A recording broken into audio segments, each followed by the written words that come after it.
老太太看着那幅画像中的老者，喃喃道：老祖本名孟生，字长明，长安人，生于大唐麟德元年，也就是公元664年。后来他开始修行以求长生，之后便自号长生居士，改名孟长生。孟老祖是我们江家人对他的尊称。孟长生，叶晨嘀咕一句，没听说过这个名字，但他也没有太多惊讶。本身这幅画看起来就已经年代十分久远，而且老太太的家族也传承了1600年，这画中之人是唐朝古人，也就不那么令人惊奇了。这时老太太又道孟老祖年轻时曾高中进士，在朝为官，但后来因偶然间得到修行的机缘，便辞去官职，带着妻儿来到此地潜心修行。但他妻儿到此不久，便因感染风寒相继过世，只剩他一人继续修行。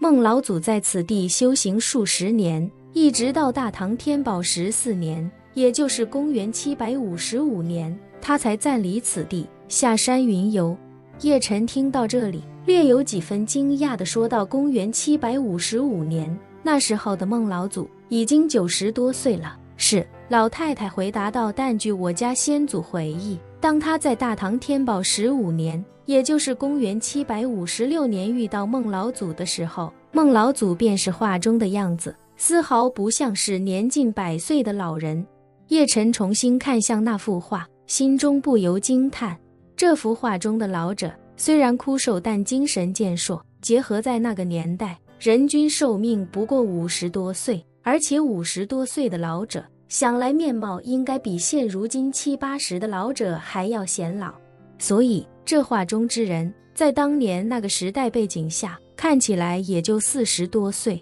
与现在60多岁的精神老头相当。可对方90多岁的时候竟然还是如此模样，这就证明对方确实掌握了灵气。否则的话，就算是他偶然间得到1、2颗回春丹，结合当时的时代背景，人均寿命也很难活到这么大的岁数。叶晨这时想起老太太之前的自我介绍，于是便问她：江奶奶，我们在墨西哥见面的时候，您曾说您的祖先世代行医，一直到安史之乱才断了医术的传承，是不是就发生在您家先祖遇到这位孟老祖的时候？对，老太太点头说到，公元756年，正值安史之乱最严重的时候，安禄山占领长安，开启圣武元年，我家先祖与他的父母、爷爷原本都生活在长安，他的爷爷和父亲都是朝中御医，在安禄山占领长安之前逃了出来，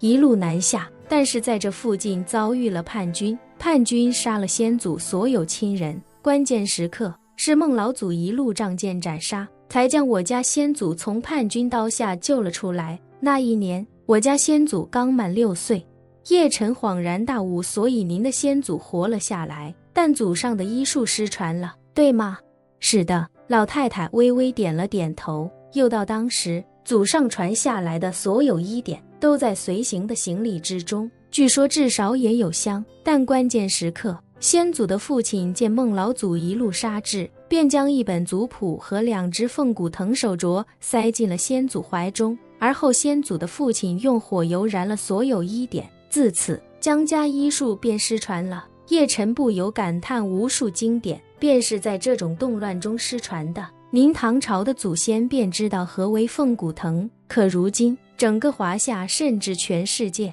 几乎已经没有几人还知道这种事物。我们现在的传统文化和华夏医术都在引经据典，却不知道有多少经典早已埋没于历史长河。说到这，叶晨忽然想起什么，惊讶地问：对了，江奶奶，您说手镯是2只？对，老太太笃定地说道，2只手镯都是凤骨藤所制，本是一对儿，是江家的传家之宝。先祖被孟老祖所救之后，孟老祖认出手镯乃是凤骨藤所制，便询问先祖是否愿意将其中1只手镯赠与他，而他作为回报，愿将先祖收为弟子。先祖当时无依无靠，自然毫不犹豫地答应，而孟老祖也确实是正人君子，他只要了其中1只凤骨藤，让先祖好好保留另1只。叶晨又问：那您的先祖也跟着这位孟老祖学会了灵气。没有，老太太摇摇头，感慨道：据说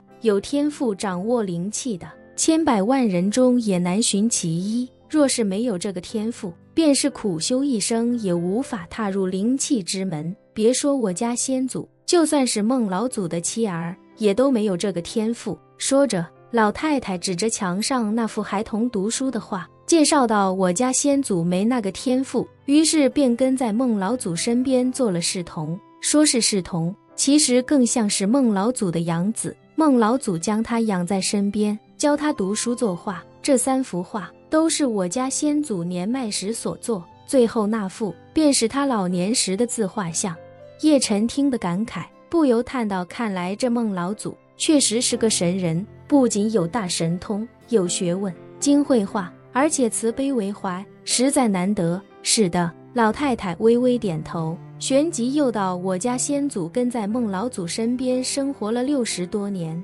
一直到公元820年，大唐元和15年，当时的孟老祖已经将近160岁，我家先祖也已经71岁。那年孟老祖告诉我家先祖，若是他的修为迟迟不能突破，或者无法炼出他想要的丹药，恐怕难以活到200岁。于是便决心另寻一处更合适的洞府潜心闭关。主仆2人分别时，孟老祖给了我家先祖一些钱财，1颗丹药，命我家先祖入世生活。他承诺我家先祖待他寻得长生之道，定会回来增我家先祖一场机缘。我家先祖心中虽然不舍，但也知2人主仆缘尽，于是2人告别之后，我家先祖便入了世，在距此不远的江阳府娶了一位女子延续香火。婚后3年，他带着妻儿又回到了这里定居，希望留在这里为孟老祖的妻儿守灵，